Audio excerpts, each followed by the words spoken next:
Social media has been on a frenzy because of the recent discussions between Amanda Seales and 20 Republicans. Today, I'm going to give you my thoughts about the questions asked and determine who won the debate. First, let me get this out of the way. I thought the debate was fairly well done. Many people on social media thought Amanda appeared tyrannical and combative. However, I personally didn't get that sense. I would expect conversations like this to get somewhat heated, and it's generally okay to show emotion, just be respectful about it. For the most part, I think both sides were pretty respectful. They both recognized that there is a problem within the Black community. And if you disagree with that, I don't really know what to tell you. Second, I saw too many people judge Amanda's debate solely based on her past, and people immediately labeled the Black Republicans as coons, simply because they were Republican and went against the status quo. None of that's acceptable, especially within our own race. Stop biasing yourself with your feelings and critique both parties on the content of their debate. Finally, conversations like this don't work unless both parties truly want to see the advancement of the Black community. Remember that. Anyway, from a debating standpoint, Amanda won by a mile. She clearly articulated her viewpoints in a digestible manner and used evidence to further strengthen her points. Now, her content, that may be a different story.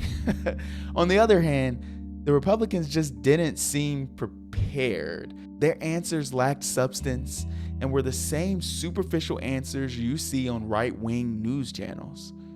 They didn't take advantage of any of the opportunities given. So let's break it down. The first discussion of the debate was, it is undeniable that reparations are just and necessary. Amanda's argument was reparations would help on a moral level because the U.S. would acknowledge the past mistakes and respect the Black American workforce. She used an example of other ethnicities who received reparations, such as Japanese and Jewish people.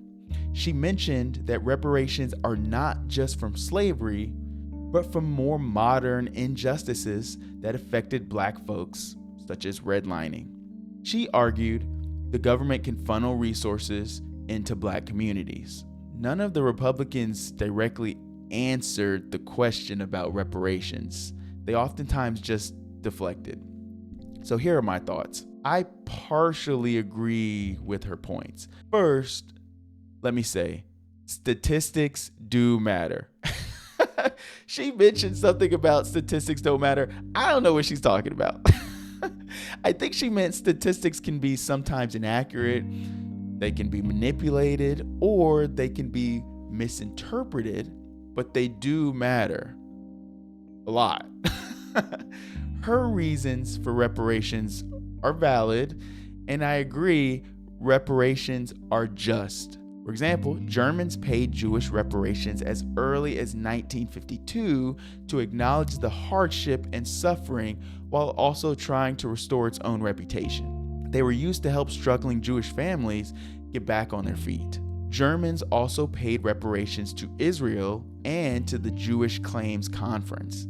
Even to this day, reparations are being paid. Now, for Black Americans, post-Civil War, the U.S. did establish Freedmen's Bureau, which helped provide food, shelter, and medical services and other services to Black Americans.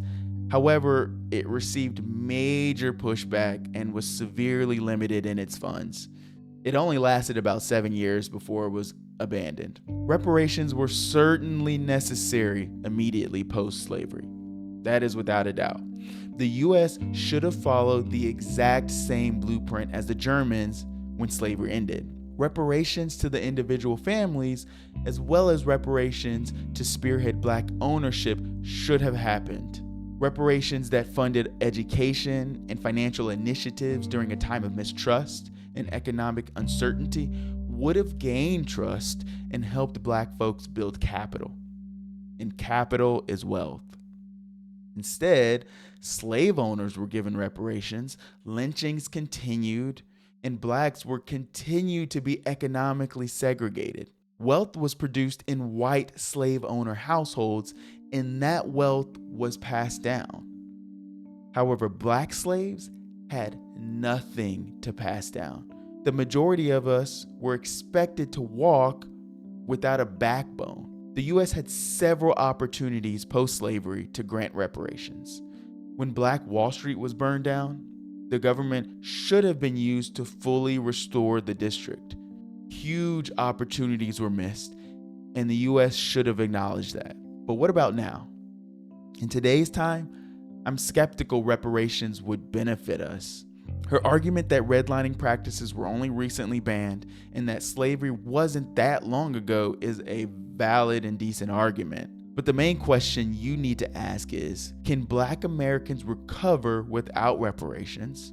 If reparations were given, who would you give them to that could yield the best success? In my opinion, giving reparations through individual paychecks have no long-term benefit. Struggling families already receive government assistance for food, housing, and other stuff. An extra $1,250 per person wouldn't change much in my opinion. And we kind of have something to model that after. It would have been similar to the COVID-19 paychecks. You guys remember those?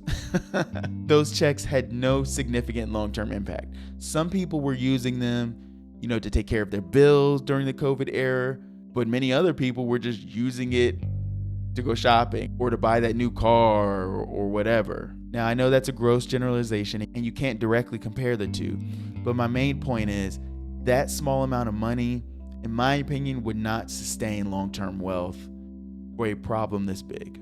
Now, what about giving reparations to small businesses, the NCAA or HBCUs, or allowing the state to determine where resources are allocated? This is a very difficult question to answer. In my opinion, reparations should always be used to reduce poverty and build a more stable working class. HBCUs kind of do exactly that. HBCUs contribute to our national economy and create many of the Black physicians and lawyers you see today. Well-funded HBCUs have a proven model that students who attend these universities end up with better lives. An observational report in 2020 compared 5-year wages from parents between 1980 and 1991 with wages from graduates from 50 HBCU colleges in 2014 when they were in their early 30s. This study found that over half of students in HBCUs came from the bottom 40% income level, which is significantly greater than predominantly white institutions. In these HBCUs, only 2.8% of low-income students stayed low income, while over 50% of students improved their socioeconomic status overall. Admittedly, there are some issues with the study, and there are HBCUs that are just simply not successful. However, I think this study gives us a nice framework to go off of. Increasing the bandwidth of HBCUs and promoting diversity at predominantly white institutions could lower the income gap between Blacks and whites by increasing the middle class density. Here's one main point. Increasing the bandwidth of HBCUs and promoting diversity at predominantly white institutions could lower the income gap between Blacks and whites by increasing the middle class density. Now, the Black Republicans could have argued that monetary and non-monetary assistance has, to an extent, been granted to the Black community already. For example, Joe Biden invested over $17 billion from 2021 to 2024 through need-based grants, debt relief, and to enhance capabilities at HBCUs. In 2019, Donald Trump signed the Future Act, which secured $255 million to HBCUs. He also provided over $100 million in scholarships and research at HBCU institutions and authorized $33 million in hurricane relief at 4 HBCU programs in 2018. And we can't argue the fact that minorities, which include African Americans, have benefited from diversification of workforce and higher institutional learning through affirmative action and DEI policies. Yes, universities are making a concerted effort to increase the diversity of Black Americans and particularly lift them up from poverty so that they can also maintain successful and healthy lives. That's not an opinion, that's fact. In my opinion, reparations at the individual or local level would be less effective in today's time because Black culture impedes education. Now, reparations that help fund local organizations who promote advancements in education over a long period of time and who provide a blueprint for success would help, but we'd have to want to do it, and we'd have to want to do it consistently. That same discipline that was taught would need to be mimicked within the household for it to work. But as the saying goes, I can lead a horse to water, but I can't make them drink it. Organizations can't force Black families to succeed. It's up to the families themselves to use the tools around them and apply it to their own households. And there are many tools that can help us achieve that. The advent of the internet and its affordability doesn't get talked about enough. In today's time, virtually everyone has access to vast amounts of information at the palm of their hand. In fact, 96% of adults have internet, and social media is now the virtual and ethical police. It's hard for folks to segregate based on race and not get exposed. And it's very easy to get canceled in today's time. Cameras are everywhere, and information spreads like wildfire. These two advances heavily favor a race that was historically prohibited from learning and interacting with the rest of society. Look, you can learn algebra, enzyme kinetics, finance, or calculus all online on YouTube. Heck, I'd argue you could probably learn it better online than in most classrooms. Now, don't get me wrong. Nothing beats an excellent lesson taught by an excellent teacher in a classroom filled with curious students. But the privileged folk no longer have a monopoly on education. You no longer need an educated parent to produce an educated child. It is difficult, but no longer impossible for impoverished kids to receive an education because it's up to the parent to set an expectation for their child that they themselves haven't experienced. Learning is a heck of a lot easier when the parent is educated, but reparations can't fix that, at least not immediately. Once you're an adult who's learned to live without education, it's very difficult to expect that same adult to suddenly catch up and go back to school. There's not much you can do for them directly, aside from help them learn a trade or skill. And let's face it, most people think all poverty Black kids have limited access to internet and dodge stray bullets every day of their lives. Not every Black person is violent and in a gang, okay? So let's stop with that narrative. In reality, many Black Americans are just simply poor, just like simply poor white Americans. Here's another main point.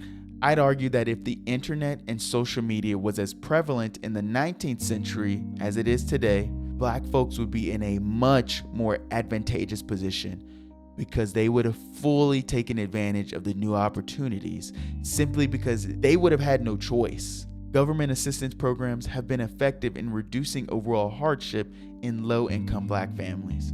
As a product of a kid who lived off of every government assistance aid possible, it freed up income and time for me and my siblings. We didn't have to take full-time jobs to keep food on the table. It gave us time to level up while my mom made $10,000 a year. In reality, it certainly is possible to live off of government assistance and have a decent life without advancing. And yes, some people do take advantage of this. Once again, that's fact. Advancements come from education. The most important tool for man is his ability to think. Today, Black Americans continue to struggle academically compared to all other races at all levels, and it starts early. HBCUs have been criticized because the average student scores lower on national exams compared to predominantly white institutions. That has nothing to do with the HBCU. In fact, HBCUs try to form a standard of excellence that its students must meet. However, those expectations should have started early and maintained often throughout childhood.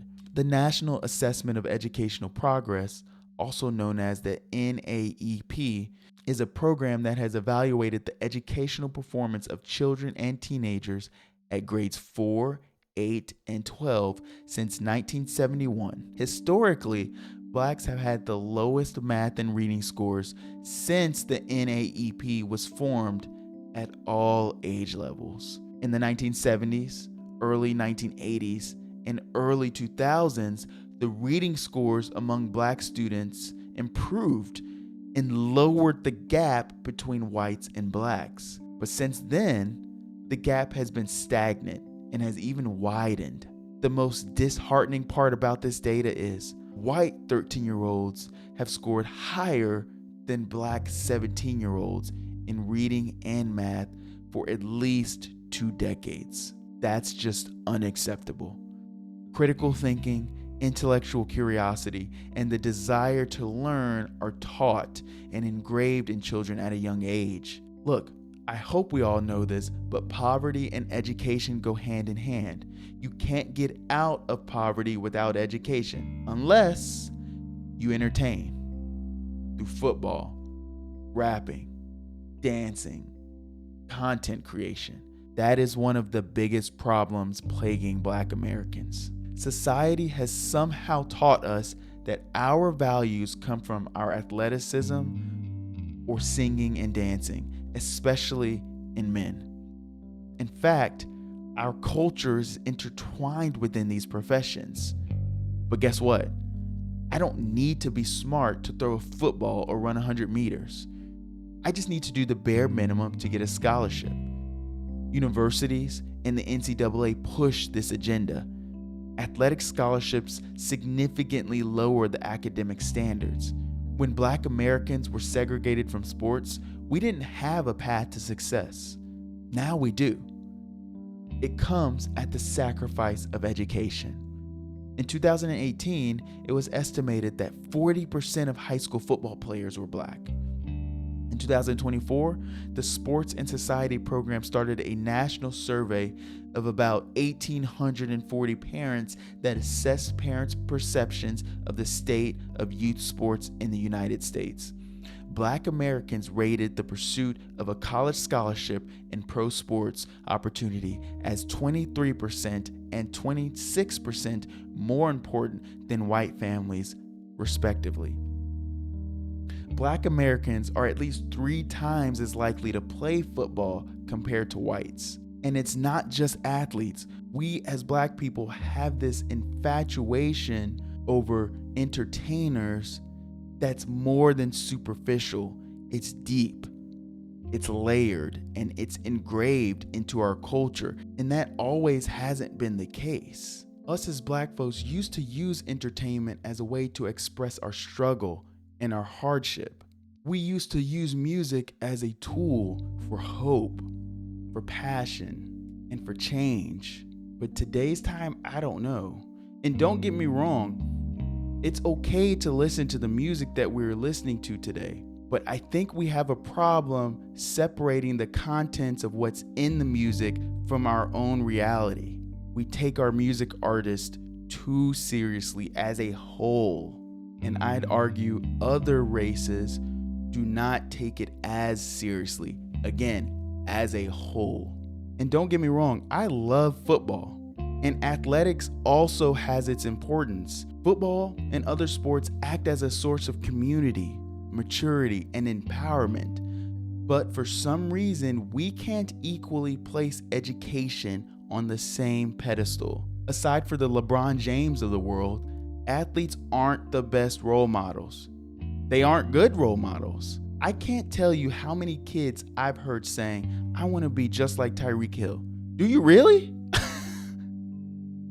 I don't think you really do. Yet these are some of our biggest role models, particularly in low-income communities. Until we as a community mimic other races and emphasize the importance of wealth through education and innovation reparations will only be a bandage. So in short, reparations are just. Black Americans were owed reparations. Reparations were necessary post-Civil War and would have changed the trajectory of Black Americans. I don't think it's necessary today given the ease of access to internet and social media combined with the government assistance that reduces the financial burden. Changes in cultural barriers limit the impact reparations could have on African Americans. Anyway, I'll stop there for now. Thanks for listening to me rant. Please let me know what you think in the comments below. I am open to all types of positions. Just please don't be racist. That's all I ask. I get enough of that. Anyway, comment below if you want a part 2 of this video. Love you guys. Peace.